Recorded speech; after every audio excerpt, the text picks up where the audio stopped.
what what the belief is of the elites. What do they actually think is going on, and how can this help us explain things like especially the biblical connection to like Esau and the Marg and Edom, um, and that we're talking here about phonetic Hebrew, and that phonetic Hebrew is actually can be linked to the origin of the English language too, and almost every European language. So maybe all of these languages were much like the Tower of Babel, given to us to confuse us to make this exact thing we're doing now almost impossible. Like if we could speak to Portuguese and French people openly and researchers openly, we would be probably light years ahead of where we are.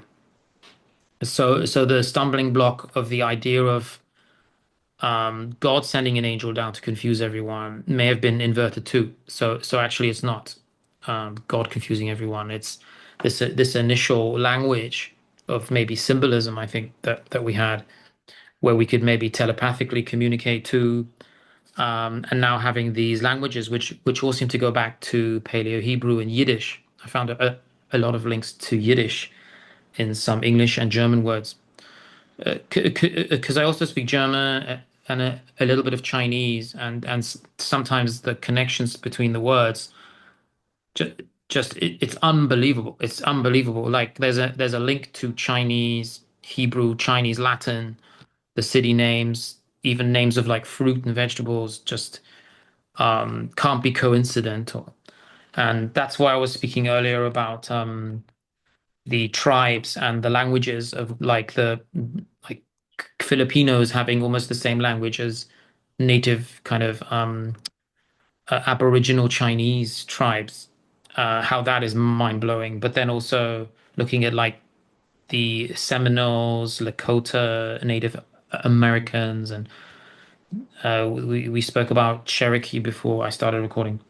That Lakota in Hebrew also has a meaning. It means gather the black people, and the the Seminole Indian tribes who were recorded to have like Roman armor. They had Roman like scutum shields. They had the bull and the sun symbols on their heads, and that they also have this Hebrew translation to their name. So almost like all of these are linked to the 12 tribes essentially, and that Esau or the Mark and Edom, which phonetically means Rothschilds, which in German is red shield, rotes Schild. That these people consider themselves to be the ones that sold the birthright to Isaac for a bowl of bean stew or something.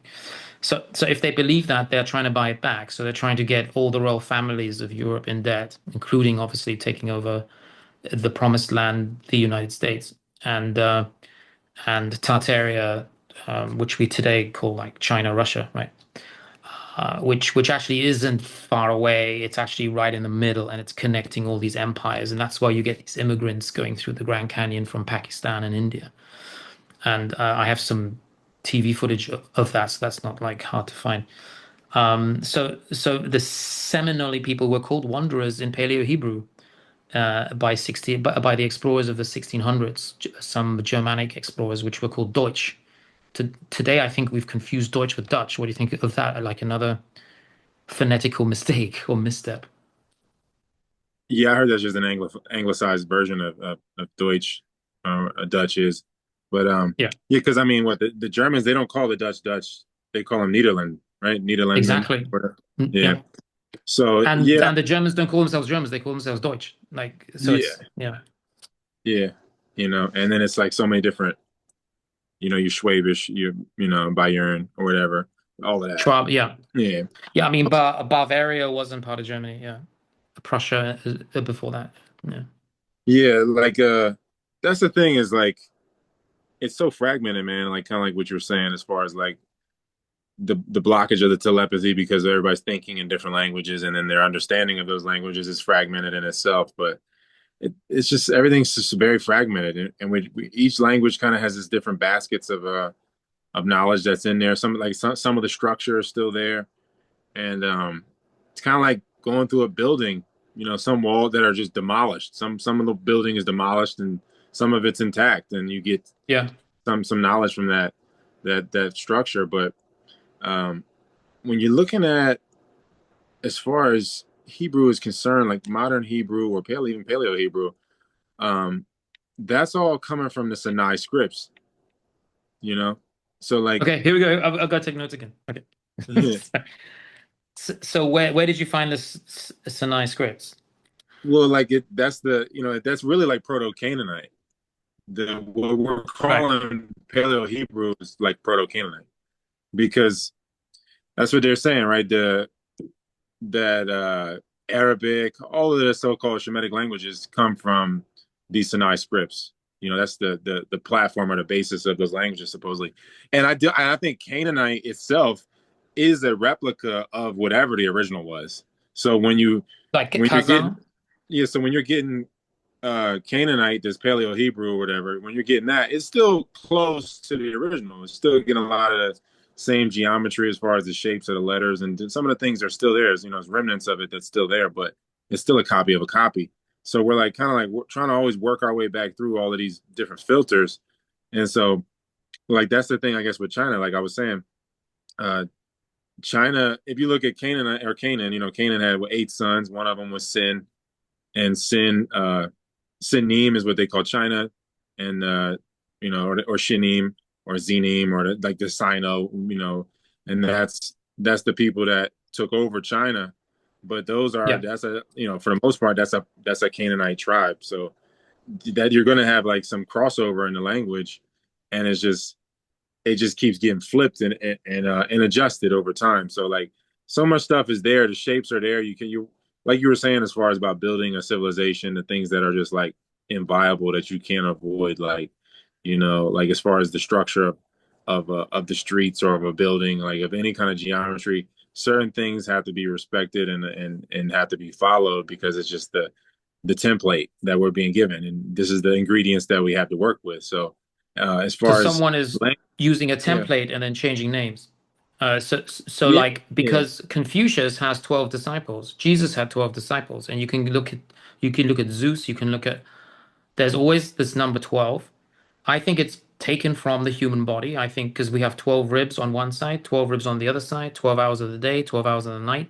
Then you have seven ribs that are connected to your 33 backbone vertebrae. Then the rest are floating. So you have the seven chakra, 7 days of the week. I think it's always taken from the model. Like the 12 skull. cranial nerves. Exactly, exactly. So the skull also has its own chakras. The Buddhists actually burn those to open them up. So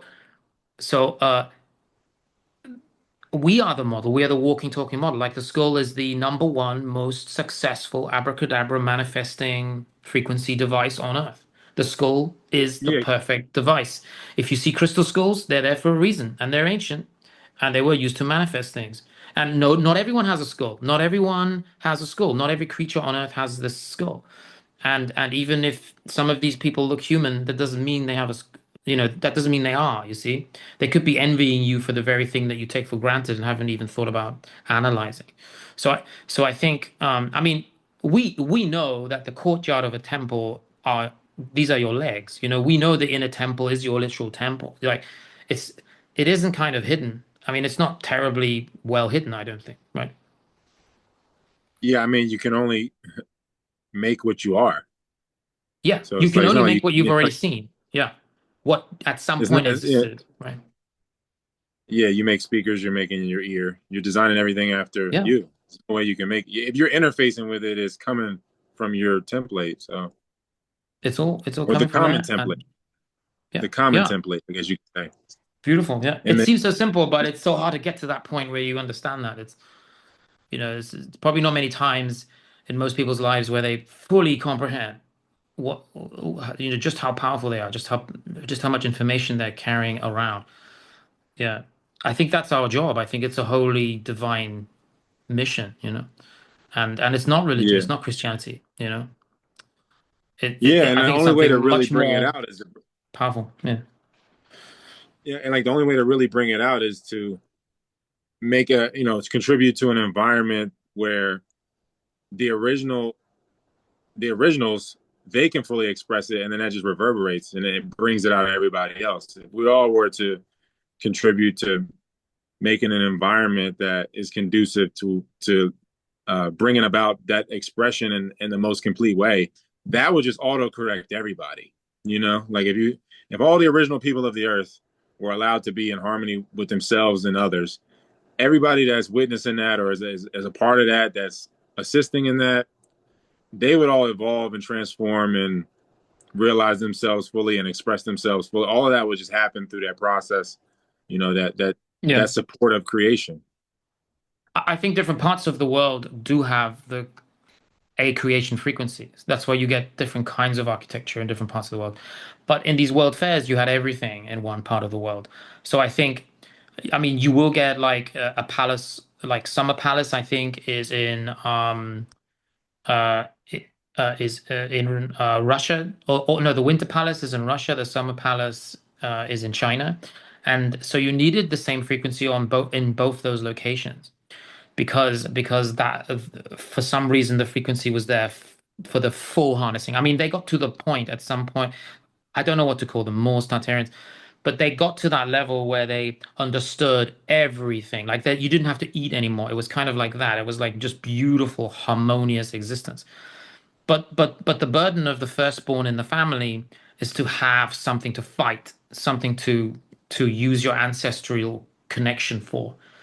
So, Yeah. so I No, think if you're not evolving and you're not in pain and you're not kind of don't have some burden to overcome, I think you're doing something wrong. Like the it's almost like some people say the devil maybe it doesn't target you if you're not really evolving or ascending. And I think yeah, they I mean had to ascend. that's why I don't really have ill will towards Esau or Edom because that's the firstborn, and I don't and either. I don't and either. I think it's a good Jacob and lesson for us. yeah, Yeah. yeah, Jacob and his lion ass mom stole the birthright. So it's like Right. You as could look far at I it mean they that stole the way. blessing. Yeah. They Yeah. stole the blessing. So I mean, um, yeah, I think in a lot of respects, these are still people that came way later. After resets had already happened, and Yeah. they had their own challenges themselves and things that they had to work with so that they can have a Yeah, I become a mean, they had complete probably expression. people hitting each other in the head with axes and stuff. I mean, there were other challenges back, you know. There Yeah, was like, yeah, yeah, So yeah, I think a lot of times like Jacob gets kind of deified, and you're like, man, this guy um, lied to his dad, so it's like he had issues too. You know what I mean? It's not like Esau. Yeah, Esau had problems, but I mean, Jacob wasn't perfect, and so his descendants yeah, definitely are not perfect. They had everybody had work to do. And yeah. that's I why. always feel that that's something that's the irony almost of the creator God kind of.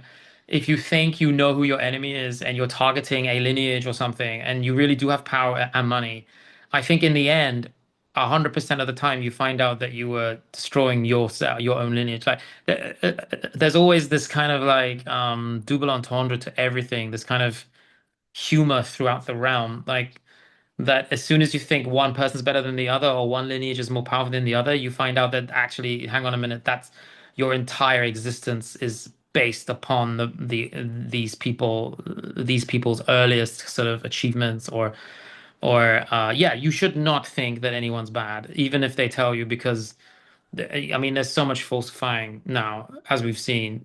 You have to look into it for yourself, and I prefer the kind of concepts, sometimes misnomer people say that we're all created equal, which is a very biblical way to look at the world. And I think we all have the potential to ascend. But I don't think we're all the same. I think that there's definitely these demonic entities still here, Yeah, and I think just because the Nephilim no longer control giant bodies or dragons doesn't mean that they're not still amongst us. yeah. That Yeah, program is still running, and a hundred that's percent. yeah. I mean, that's the problem I think with the idea of like if these people go away, that things will be better. And it's like, obviously, before they became physical, there was an influence. They didn't just become physical. That's not the way things work. Things come Yeah. from a very subtle, sublime place, and then become physical. So these programs or these entities, whatever you want to call them, demons, messengers, what have you, those programs were already running in an ethereal way. You could wipe out all the people that we consider parasites today. It's not going to change the Mm. fact that those programs are still in ethereally or in around amongst us. So it's that we're all Yeah. going to have to deal with the same things as far as like in that way we are the same as far as like yeah we got to deal with pride, vanity, the seven sins. We all got to wrestle with staying true to humility and charity and with the seven virtues, what have you. Yeah, yeah. I mean, we spend a lot of time focusing on like demons and finding out who they are, and it's kind of interesting, and people like it, especially if you've had a Christian upbringing. But none of that was a mistake. I mean, you can't say that that an angel does not have freedom to fall or to manifest himself in a three-dimensional realm. Why did they want to come here? If you prescribe to the biblical text. And I think it's some of it is like a metaphor for other things, for more esoteric things. And if you look at the Bible in a spiritual way, it works. And if you look at it in a physical way, it's quite fascinating, the stories. But esoterically, everything does have some really powerful, deep kind of import. We think of the devil as a snake, but then in Egyptian hieroglyphs, it's the only times reptilians are mentioned when they're teaching us about electricity and ancient knowledge, right? And then we look at the snake on the tree, but the tree could also be the human body, and the snake could also be, uh, the nectar rising, and all of these kind of esoteric theories. But then the It's apple is this kind kaleidoscopic. of knowledge. So the apple is knowledge, and then you realize, well, an apple isn't a bad thing. An apple is actually a perfect torus field. So it's like this is a piece of electric energy, and if you eat peanuts which have the same geometry, you also get powerful electrically charged energy. So can we look at this as negative and positive? No, we don't have to. We are allowed to think of it academically, and then you realize, oh, if you get bitten by a snake, that is actually not great because that's venom. But Yeah. then we have the good, we have the positive, the healing energy, Jesus, the Lamb of God, right? And then you realize, oh, so it does work academically because antivenom is derived from the blood of a lamb, even to this day. It's literally the antivenom is derived from lamb's blood. So so for something to do that, for something to work on those different levels, it has to be understood. Like you cannot I don't think you can really go very far without it to some extent because we've taken so much history from it. I mean, we've got everything mentioned in there. Sound waves destroying cities, Jericho, Nineveh. You've got giant whales swallowing people and then spitting them back to land, and you've got nothing like that on Earth now. But if you look at old maps, you have. And I absolutely love looking at the Bible as an esoteric thing, but I also think that spiritually there's some important things there that often I think the most important things are sometimes the ones that we don't really talk about. But like I think we mentioned fasting earlier. That's a good example too. You have a lot of information there about fasting and just understanding uh, that that this is an enclosed realm. There's nowhere for us to go. Every negative thing will return, or every positive thing will return, and we need to find that balance. And yeah, I mean, I think God's energy is electricity. I think that's the life force. I think electricity is the most important thing when it comes to understanding how this realm operates, how it works, how the human body works. Yeah. Yeah, I mean it's like you said, it's kaleidoscopic. You can't look at things in one dimension. It's No. complete. It might be considered lore or whatever, but it's going to be embodied. It's all going to be expressed in every dimension. So, um, yeah, I think it's it's scripture, it's code. Yeah. The It's script, the some scripture. those Yeah. Spelling it's spells. gonna Yeah. those codes are gonna be executed. Yeah. Yeah. Yeah. So I like the idea of it being a code, and the matrix. So what do you think about our firmament and the matrix, and how was it constructed? What do you think of all of that? Because that seems to be very hard for people to break away from that brainwashing of understanding the realm.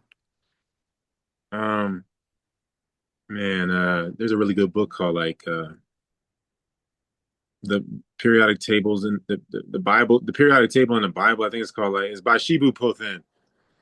It's a quick read too. It's just about just the unfolding of the elements and everything, and so like how everything stems from hydrogen, hydrogen being or I guess you could go even further to that if you're going to like quarks and stuff.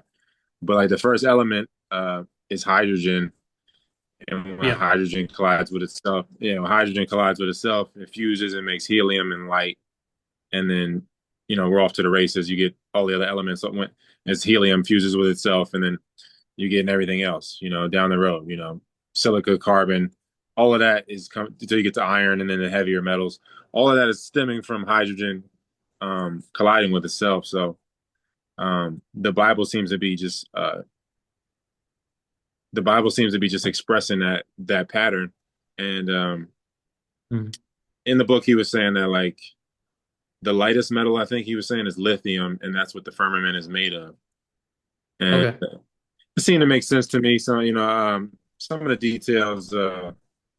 He's making it a very brief book, so some of the stuff is not as in depth as you maybe would like it to be, but it all seems to resonate, seem to ring true. That that's just like more so the patterns, like Adam and Eve, hydrogen and helium, however you want, and then on the line. Um, so Yeah. I think that's yeah, So do you think that's how we had these yeah, ancient different. flying cities? It was like helium as well, or do you think there was like something else involved, like water magic, radium, like maybe Schauberger's water movement? Where were we getting the Yeah, I mean, fuel from? I've heard, yeah, I have heard that things aren't flying. It's just like a buoyancy thing. It's just the electrical buoyancy of like a butterfly or whatever. It's not necessarily flying. It's just the way it reacts in the Yeah, field. yeah, So, that type of stuff, makes sense to me. And if people are really light and they're really communicating, then yeah, I don't see why people wouldn't be on some Dragon Ball Z type stuff, man. I mean, I don't see, the potential is kind of endless and it goes into a cartoon realm.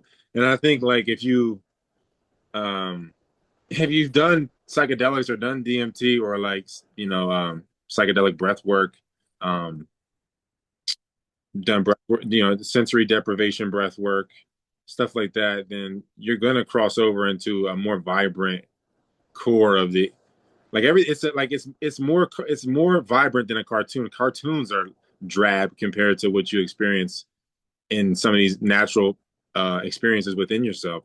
So it's like this inner realm, this eternity that people have access to.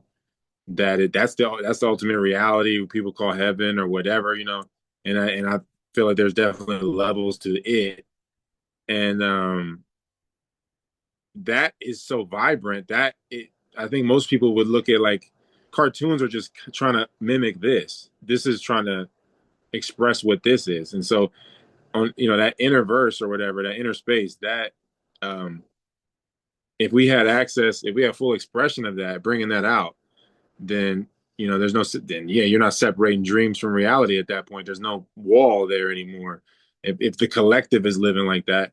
So I don't see why you're just going to go into crazy town trying to talk about it though, trying to be like, yeah, this is like this and this is like that. I don't think it's even fathomable until people have those experiences inside themselves. And then even then, I still think you're going to sound psychotic. But I think if you got to look at it like if the whole collective had access to themselves like that, they had enough trust within themselves to where they could access themselves like that, then I don't think it would seem far fetched. And like that old saying goes, like the only difference between fact and fiction is that fiction has to make sense. yeah, yeah, yeah. That's true. Fact could be literally anything, and you're waiting for people to argue with you or debate you on it. Yeah, yeah. I think a lot of truths are hidden within fiction, like um, even children's cartoons. I think there's a lot of truth in there, and a lot of yeah, hidden sort of meanings. Um, Yeah. yeah, I think you need a very healthy collective. I don't think you're going to get that off alone. I think that's the only way the environment, the atmosphere is going to be conducive to that kind of experience. yeah, yeah. I mean, I You think get it that inside yourself. I think you can get it inside yourself individually, but for you to have it externally, we all got to be together. yeah, I was looking at like the crazy amount of traveling we were doing back in the 19th century before airplanes, and how we were kind of circumventing the the realm, and how all of these maps were so accurate, because there's still no real explanation as to how we got these maps so accurate in Like the aerial like view, right? yeah, How do like you have 15th how do century. you have an aerial map of Florida and all the curves?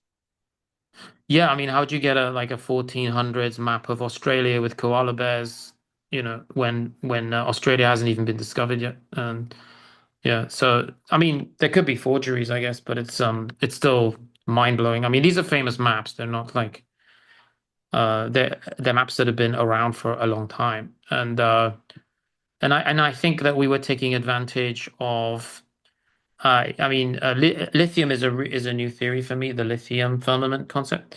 But I think we were taking advantage of or photoelectric effect, which is my theory on how the airships were refueling themselves. Because they had fueling stations, but I don't think they had enough helium in there. I don't know how they were creating helium, probably using sunlight. So this is something that really fascinates me. And I think it could help us understand even how modern air travel works.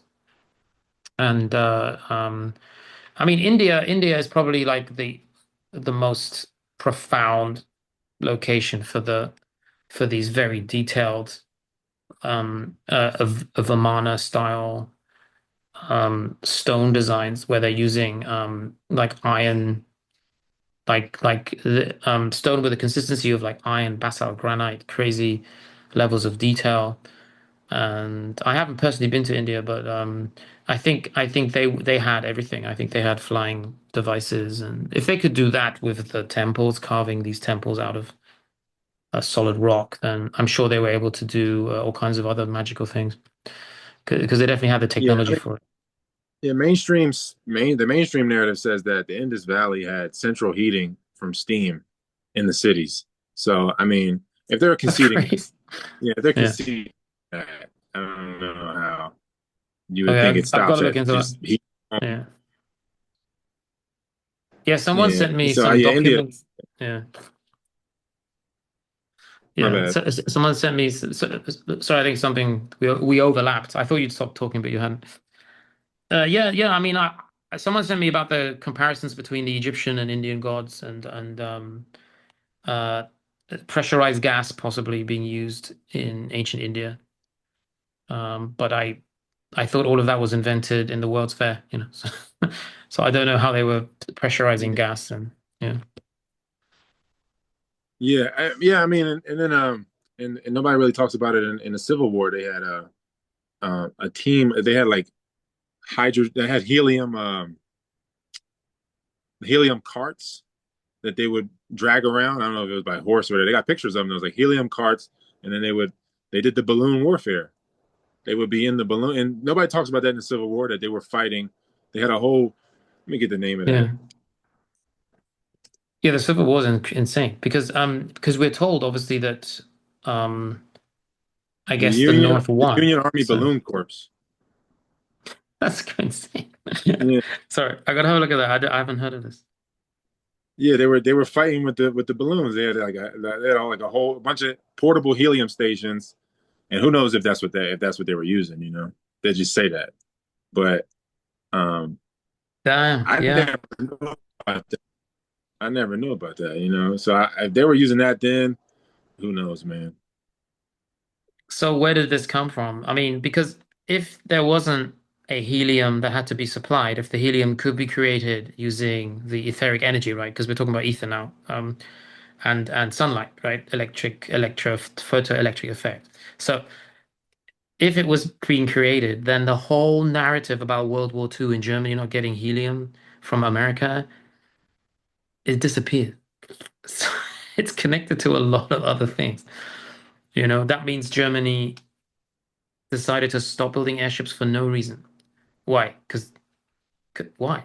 Like they were creating it out of etheric energy with photoelectric effect. So how do you get helium in civil war? What in the Civil War? I mean, okay, something to do.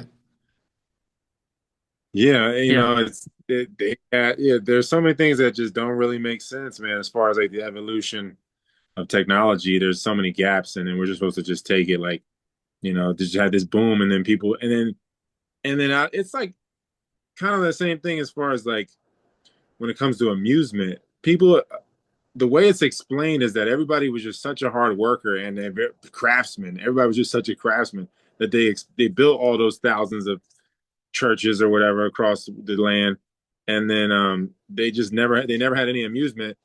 But at the same time, you had all these like massive amusement parks like on Coney Island and everything that don't even really look like amusement parks if you look at the old pictures. It looks like something else was going on. So I don't really know. On one hand, you're telling me these people don't never chill. They just build civilization. And on the other hand, they got these massive amusement parks that yeah. look like But have you looked into power the station. World Fairs much? Yeah. Have you looked into like the Chicago, Panama Pacific, St. Louis World Fairs? Have you looked into them? The Yeah. I mean, I'm sure there's things that I might not know, but I've looked at those ones and some other ones. I've got a lot of photos, not just of the maps and the tourist attractions, but also the posters and St. Louis um, is crazy. St. it's Louis is an amazing crazy. city, Oh my man. God, man. Like And a lot of it got they've all destroyed gone quiet in though. what Those in people who said it was 1951. yeah, like temporarily built from staff and plaster. Like all those people have gone. They disappeared. They used to tell me, "Oh, this is the scaffolding outside the plaster building that they're building." And I said, "But wouldn't you incorporate the scaffolding into the actual structure if you were building a temporary structure? Like, why would you build scaffolding? I mean, the whole thing's made of wood." Yeah, never got an answer. But they've gone. I mean, I had to beat them off with logic. But there were a lot of them. There were a lot of people saying, "Oh, this is ridiculous." But then you find out there's actually more buildings. It's not just a few hundred. It's like over 1,500 in the end. I found like 1,500 buildings. Some of Yeah, them are I cottages mean, today. you've seen the Nashville one I've seen the Nashville, yeah, Nashville. I've seen the Pan American one. because that one, the pamphlet people found they have the pamphlet right, and it says that it's fireproof. I don't know any temporary structures that are fireproof, No, why would you? That is insane. Like you're building a fairground. Why are you making it fireproof if you're going to take it down after a couple of years? Like, and but it's still there. and it's still there, right? And it Yeah, just so happens to be made of stone now. I don't know. I think there's so many lies about it getting burnt down or destroyed and then rebuilding it. It's really all about ownership, to claim ownership. But yeah, you can't claim ownership of something that was already there before history allows you to even exist. So it's like, then we have to look at the original empire, which is obviously the Moorish presidents, the original. Uh, I found 12 Moorish presidents. I found their photos, their names, their places of birth. They are all written into the history of uh, Liberia, I think. Yeah. Just in yeah, case we have a reset, the history of Liberia will give you the presidents all lined up in a row. They all have Western European names, and they were all born in the United States. yeah. That's the thing is that it's like how much was destroyed, because like there's like this double-edged sword that they must have been going through where they were like, we need to erase the past as much as possible, but But we really want to keep it. yeah, we also want it because we need it to create hegemony. So it's like a Yeah. funny space that they're in with that as far as that. But Well, they, it's a catch 22, is it? Like when you really want to keep this building or this bridge, right? Beautiful bridge. It was built by the previous Moorish Empire, but you want to keep it so bad because it is the most beautiful thing you've ever seen, and you've got no way to build nuts and bolts and rivets that size. You just don't even know what to do. So what do? Okay, you try to make money out of it for a while, but then you got to keep that thing. You got to keep it. How are you going to pretend that it's not good enough anymore? It's like the airships. Oh, the Hindenburg crashed. How many airplanes have crashed? Do we stop using airliners? No. And then you look at like the Ferris wheel in the Chicago World Fair, right? You literally like you got like a 70-ton axle. Like what? There's no infrastructure in America for at least another 5 decades to build that. And they literally left it for 5 years in the bushes somewhere because they didn't even have the technology to break the thing down. Because even though it was obviously worth a lot of money, it's like solid iron, right? And this stuff piles up after a while. The evidence piles up, and then you realize, obviously, you can't have a tower pumping water from the Grand Canyon through its archway, and somehow say that it was a temporary structure made from plaster of Paris. And that's why the World Fairs, I think, are the Achilles heel of this whole kind of construct. And I love it. I love it. I mean, the old photos are still there. You got old photos of victory columns in New York, and the German Empire didn't lose World War II with a Messerschmitt that went 5 times the speed of anything else. I mean, these guys were not losing World War II. They built their new Nazi empire in the Promised Land. Why is Yeah, nobody it's willing a to just use logic? I mean, come on. Yeah, they had to blow up a few little cities here and there, but they didn't blow up Tokyo. They didn't blow up Bonn. They didn't blow up Köln. They didn't blow up any of the important places. They pretend they blew up Dresden, but when I go there, it's nothing but old buildings. It's like thousands of ancient structures. They blew up the mascot buildings, like the Frauenkirche. Fine. They blew up maybe the one of the opera houses, but they didn't want to destroy their homeland. That's where all of these guys came from.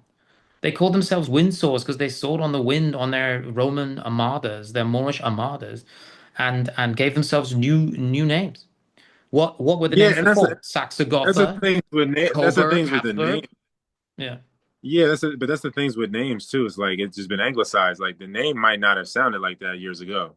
The inflection on the letters could have been Yeah, but different they're not the royal family either, bro. They're just doing what we're doing. They're just working it all out.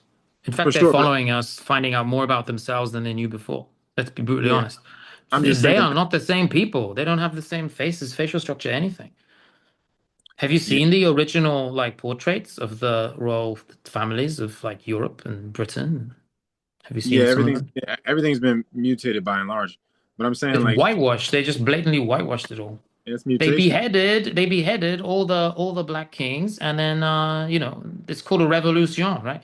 They beheaded all of the black kings, stuck their heads all over the place. Yeah. Now they paint them out of porcelain and call it a souvenir. Like that's what they did. They literally chopped off all the heads of the Moorish royalty because they hated them so much because they were stealing all the beautiful women for their harems back in the United States. That's why there's Moorish domes everywhere. And they were supplying, they created, I think, this supply network of slavery, which was not black people coming over on ships. It was the Moors turning the Slavs into slaves. That's I think the real awakening, which is a very hard thing to comprehend. Yeah, Creating the Slavs. yeah, that's another one. Yeah, I don't want to believe that stuff. Sorry, I really don't want to believe. Yeah, yeah, but Yeah, and that because I mean that's like the ultimate. Like you look at like the creator made original man, and then kind of like the same thing with the periodic table. You got a bunch of families on the periodic table, then you eventually reach a point where you have the final bracket is all unstable elements, and it's the same thing, kind of like where there's the original man, and then it's like a small mutation, small transmutations, and then you get to a point where it's almost unrecognizable from the source. And yeah, yeah, I mean, it's just making technology. Like God making people is just like making a tool, like making technology. So like people making other yeah, people is just them replicating God, but like in a fucked up way, you know. Just yeah. like So I super mean, it's what kind of tech, tool? What kind of tool is able to do what we're doing right now? like to what? To do what? Basically, To do elevating human consciousness. I mean, understanding oh. or overstanding even. I I mean that's mean, what I guess that's what art is. That's what art is. You know what I mean? Art is supposed to do that. It's supposed to, inspire people and reflect that core template, that core pattern of creation. And if it's in your environment, people are expressing that, that's just going to bring it out of people, in less and less, in a less contrived fashion and more direct, simplistic way. Because what did he say? Like, what did Da Vinci existed, right? What did he say? Simplicity is sophistication. I think it was Da Vinci. Yeah. No, I like that. I like that. But it's hard to simplify things. It's the hardest thing to do. That's So, what the process of art is, though. Is the but to a child, it looks so simple, right? Just get up in the morning, go to school. Goodbye, ma. Eat some food, you know. It gets really hard later on. Just enjoy it. Enjoy it. Well, I because you mean, get. I mean, yeah, it just people just get further away from that core. or maybe That we get closer to it huh? because nobody ever told me about that till today. Mm. What? The helium civil Oh war. yeah, yeah. No, I was just saying, like, as far as like people getting away from that childlike nature, that core, that actual like simple, very direct way of communicating with yourself. Like we just get away from it, man. Yeah. Yeah. No, I think it's our purpose though. I mean, what we're doing is very much what we're supposed to be doing, and however we get there, we are evolving, and it doesn't take as much time as they told us it takes. I think you did a reel on this that you get the three generations, and I have an uncle who definitely looks like um like this lady does here. So yeah, I think that whatever changed um, is very confusing to me. But I don't think it was designed by man. I think this is God's plan. And I don't think there was a single white person on Earth before the like 16th century, for example. See, like So it's like, what yeah, is a white person? Again, it's like kind of like what is a Moor? What is a white person? You know what I mean? Like what is it? What is even a white person? Like we could get to the definition of yeah, that.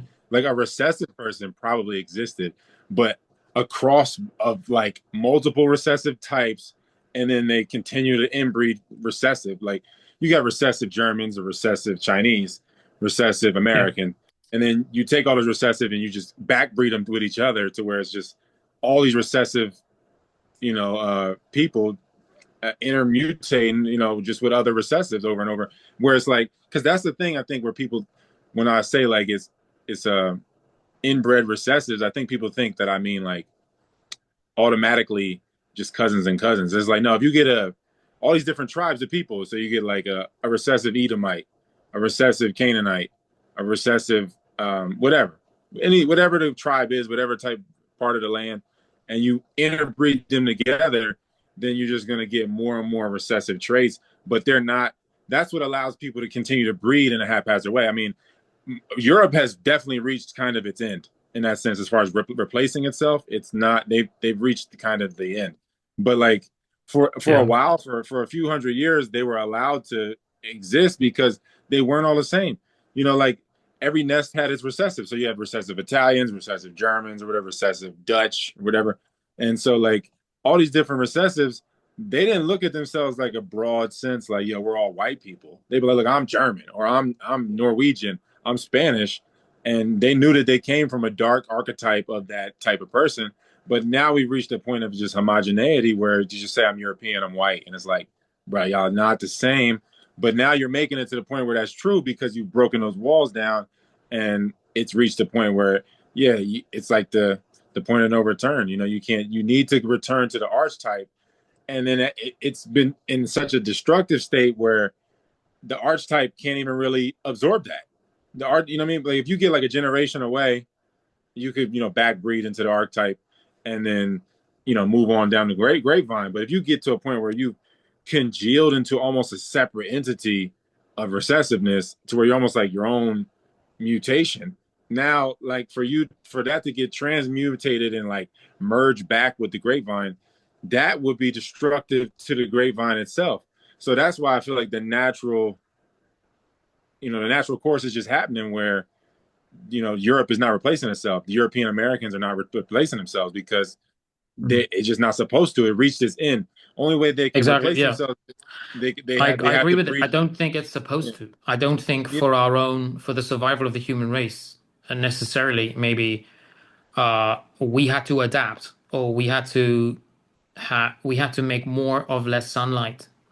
So I believe in like Michelle Gibson's theory of our energy grid being hacked by demonic entities, maybe fallen 200 fallen angels. I think that happened around 1914. I think that all the Moors were removed from Europe around 1498, but we are still related to them. And I think God allows these events to happen, like 1775, the invasion of America. Something must have been going wrong there because those people weren't really unified. They definitely weren't unified because otherwise, how can these little Moorish